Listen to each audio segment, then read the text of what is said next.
The first edition Pathfinder Bestiary fills 6 different books and has a truly insane variety of monsters to fit most any situation. And yet, somehow, it's still not enough. Well, good news, O aspiring DM. Today I'll be explaining the rule set for Pathfinder First Edition that will allow you to craft anything, from animated gazebos to zombie muskrats and anything in between. The process is broken into a number of steps. Step 1. The concept. This is where you figure out what exactly you want your new monster to be. What does it look like as it eviscerates your players? How does it move? How does it make the kill? This will allow you to fill out some of the first major details. Number 1, type. Is it a humanoid, a monstrous humanoid, undead, outsider, or one of the other many varieties? Next, you'll need to figure out the CR, or challenge rating. This represents how difficult the monster is for your players to fight. In order to know what the appropriate CR is, you'll need to figure out your average party level, or APL. This is a fairly simple process. You take the total number of levels possessed by your party members, add them together, and then divide by the number of players. As an example, if you have 4 level 5 players, they'll have a total of 20 levels. Divide by the number of players, 4, and that gives you an APL of 5. Now you can take your party APL and apply it to challenge ratings. Encounters can have a spectrum of difficulty. An easy encounter would be the party APL minus 1. An average encounter is equal to the party APL. A challenging encounter is APL plus 1, and so on. Next, to help you with the creation process, find similar monsters that already exist. This will help your thinking when it comes to things like saves, HP, AC, and special abilities, among other things. Now, we move on to step 2. Reference the monster's CR table. This table is very important. It has a lot of rules and general guidelines that will help you craft your creature. Now that you know the monster's CR, this table will allow you to use it to determine things like hit points, armor class, its high attack. This is the average total attack bonus that a melee or ranged combat focused monster should have. Low attack. This is the average total attack that a spell casting focused monster should have. Average damage. This is a ballpark figure for the amount of damage that all the successful attacks of the creature would do if they all hit. This table also goes over primary ability DC. This is the average DC for any spell or spell-like ability used in combat. Secondary ability DC. This is the DC for spells and spell-like abilities or special abilities not used in combat. Finally, it will give you guidance on saves. The monster's good save. This is the saves in an area of competency or strength for the monster, similar to how good saves work for characters, and bad saves an area of weakness for the monster. Moving on to step 3, hit dice. Hit dice determines a lot of features about the monster, such as feats, skills, attack bonuses, and ability DCs. The monster's hit dice are determined by CR and the monster's type. As an example, a CR6 Fey creature will have a total of 10 hit dice, whereas a CR6 dragon will only have 7. This is due to the difference in hit die size for the creature. Next, step 4, size. Most creatures range in size from small to huge, although plenty of exceptions exist. The size of your new monstrosity will give you guidance on its basic physical ability scores, and its maximum and minimum CR. As an example, no colossal monster should have a CR below 8, and no fine-sized monster should have a CR above 2. Now let's talk a little more about base dex, strength, and con. As an example, a medium-sized creature will have a base strength, dex, and con of 10, whereas a tiny creature will have a base strength of 6, a base dex of 14, and a base con of 8. And a large creature will have a base strength of 18, a base dex of 8, and a base con of 14. Remember, these are general guidelines. Step 5. Physical ability scores should be close to the average in the size chart, unless, of course, for some reason you want to do something out there and crazy. Next, all mental ability scores start with a base of 10, but they're defined by the creature's concept. Monsters that cast spells or have spell-like abilities should have one outstanding mental stat. This is usually charisma. Next, monsters incapable of speech have an int of 2 or lower. Finally, unintelligent undead constructs, oozes, plants, and vermin mostly have no intelligence score. Step 6. Skills and feats. You'll need to determine how many skill ranks your monster has. You can do this based on its type and hit dice. Next, creatures' class skills are determined by its type. Creatures with low intelligence scores typically have only skill ranks in strength or dexterity-based skills. These are things like swim, climb, and acrobatics. Also, any creature with an intelligence score gets a number of feats equal to 1 plus 1 per every 2 hit dice. So, at 1 HD, it has 1 feat, 2 feats at 3 HD, 3 feats at 5 HD, etc. However, it must qualify for the feats as normal. Step 7. Other stats. First up, AC, a very important number that you're going to need to reference a lot. In order to determine your creature's AC, add its dex modifier, armor, natural armor, and the idea is to get close to the average AC from step 2. If your creature's AC is different from the average by 5 in either direction, above or below, you might want to think about adjusting the creature's CR. Also, in this step, you should take the opportunity to look at the creature's attack bonuses. If they're too high above or too far below the average for a creature of that CR, again, you might want to make some adjustments. Also, keep in mind some good rules of thumb. Creatures that have high odds of hitting usually have lower damage, whereas creatures that have lower odds of hitting will have higher damage. Next, speed. Most medium creatures have a land speed of 30 feet. Quadrupeds and large creatures increase the speed by 10 feet, and small creatures decrease the speed by 10 feet. Next, burrow and climb speeds are roughly half the speed of the creature's base land speed, and fly is usually double the creature's base land speed. Also remember, your creature should have the right skill for this movement type. Now we get to step 8, and this is where things get fairly complicated with special qualities. These are abilities that can really define what the monster is. In order to figure out the special abilities you want to give your monster, you should look at the Universal Monster Rules. This has a wide variety of special abilities, attacks, defensive abilities that will really define your monster and display what it is to your players. Let's look at some examples, such as Breath Weapon.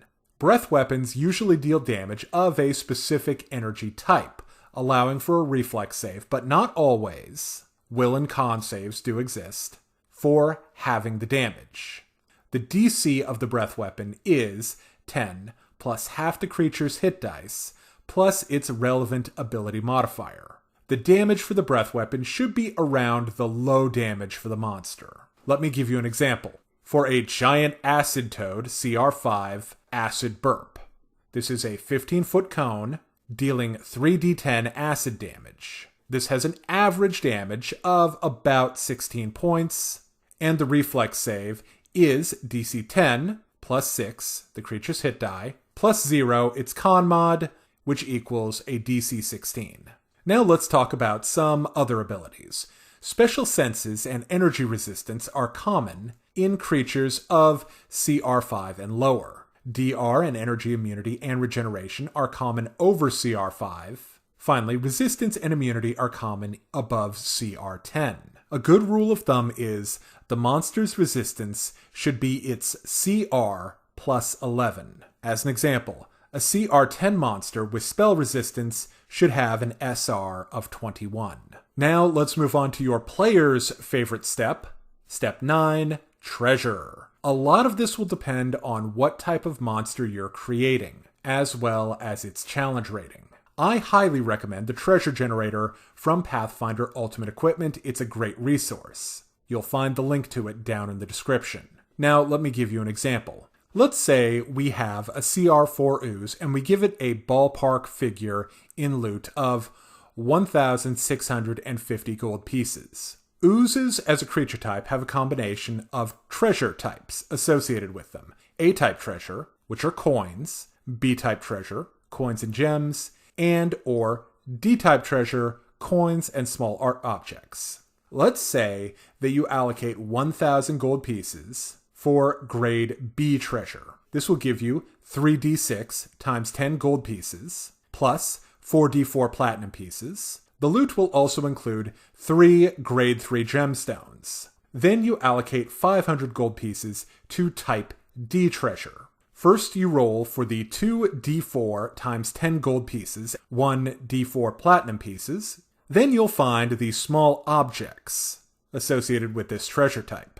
You get 1 medium lesser potion. Next, your players get a greater minor scroll. Finally, you put 150 gold into type A treasure, just coins.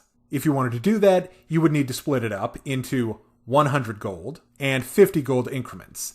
You'll also need to think about XP. So, let's assume that you had a 4-man party take on the dreaded ooze for a CR4 monster. Assuming you're using the average XP gain, each player would get 300 XP. The final step in creation of your monster is step 10, details. This is small things that could be important depending on the type of creature, such as alignment. This is more determined by the concept. The space. This is affected by size, and it can go a number of ways. Certain large creatures are tall, others are long, and that's true in any of the bigger than medium size categories.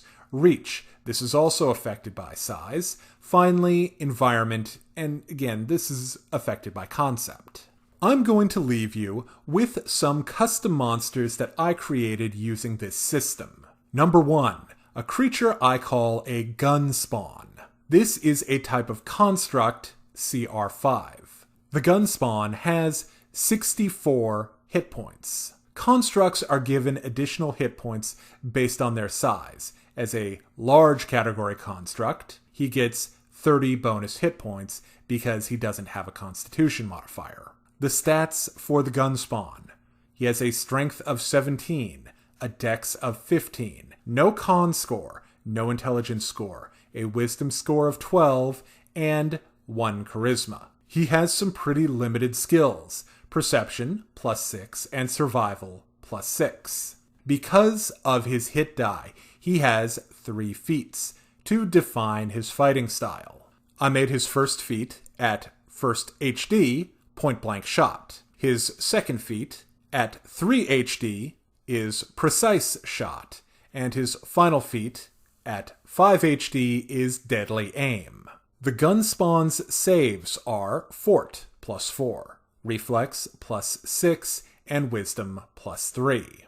Now we get to attacks. The gun spawn has a combination of ranged firearm attacks and 1 melee attack. His main attack is a cannon, which has a +4 to hit, but does a whopping 6d6 +4 of damage. His cannon has a range of 100 feet, and a reload time of 1d4 rounds. Next, he has a musket. This has a +4 to hit. The musket does 1d12 +4 damage and a range of 40 feet as a ranged touch attack, and a reload time of 1d3 rounds. Finally, the gun spawn has a slam melee attack with a +9 to hit, dealing 1d6 +3 blunt damage. Next, the gun spawn has 20 feet of movement. I made this choice because he's supposed to be essentially a walking siege engine. Under special abilities, the Gunspawn has some immunities. He is immune to electricity and poison.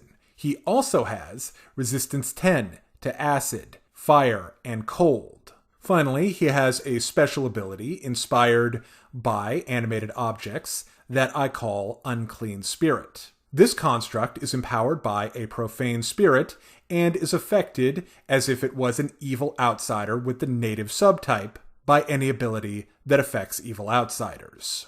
Finally, treasure. The Gunspawn has type E and F treasure. These are in the form of salvaged weapons, such as his cannon and musket, with a total worth of 1,550 gold pieces. Finally, I gave him a trophy, a thing that I call an abyssal shard. This is worth 300 gold pieces. It can be identified with a knowledge engineering check, DC 20, and harvested with a disable device check, DC 20. If the players recover his abyssal shard with a DC 25 knowledge planes check, the shard can later be used for its full value instead of sold for half when crafting a magic item with any evil spell in its descriptor. The next creature I have for you, I call a weirdling. This is a type of undead, CR2. I imagine this monster as a creature manifested by a magical item that has had some sort of either bizarre tinkering or bad backstory with it that will cause it to manifest a spirit to carry it around. He has 21 hit points and an AC of 13. The weirdling is small in size. His stats are no strength score because he's an incorporeal undead. He has 16 dex, no con modifier because undead, an intelligence score of 6, about the same as a shadow, a wisdom score of 10, and a charisma score of 16 because it's his casting modifier. The skills of the weirdling are use magic device, plus 9, knowledge arcane, plus 6, spellcraft, plus 6, and fly, plus 9. Because of his hit die, the weirdling has 2 feats. I made his feat at first hit die, weapon finesse, and his feat at third hit die, spell focus evocation. His saves are fort, plus 3, reflex, plus 4, and will, plus 4. The weirdling can attack in a number of ways. First up, spells. He is a 3rd level caster. He casts like a sorcerer and has 3 casts of his 1st level spells. He knows Burning Hands, Shocking Grasp, and Magic Missile. He can cast them in any combination he chooses. Next, he has some 0-level spells. I made them Prestidigitation, Ray of Frost, Detect Magic, and Dancing Lights for some fun magical effects. His final attack is his Wand of Shocking Grasp. He has a plus 5 to hit for 1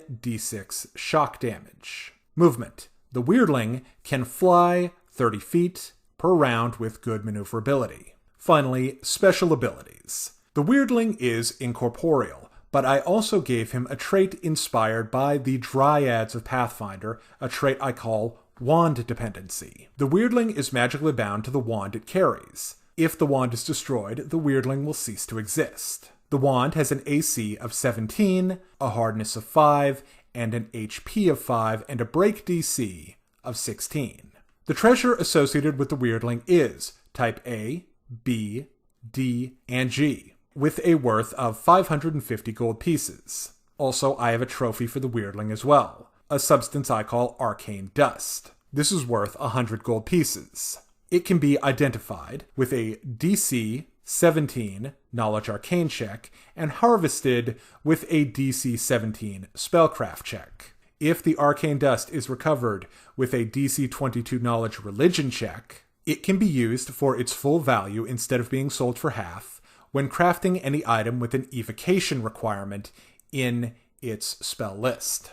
The final monster that I made using this system is the Talking Spider. This is a magical beast, CR3. Talking spiders have 26 hit points, an armor class of 16, 10 plus 4 dexterity plus 2 natural armor. They are medium-sized category. Talking spiders have 14 strength, 18 dexterity, 12 Constitution, 4 Intelligence, 10 Wisdom, and 16 Charisma. The skills of a talking spider are Bluff, +10, Climb, +8, Stealth, +8.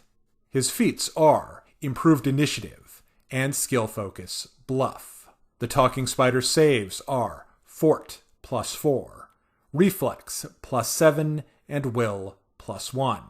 They have a Bite attack with a +6 to hit, dealing 1d6 +2 and poison. Movement. They have 30 feet of regular movement and a 30-foot climb speed. This is basically in line with other giant spiders of their size category. Their Bite poison is also very similar. It is an injury save with a DC 13 fort save, a frequency of 1 time per round for 5 rounds, and it deals 1 D2 strength damage, cure 1 save.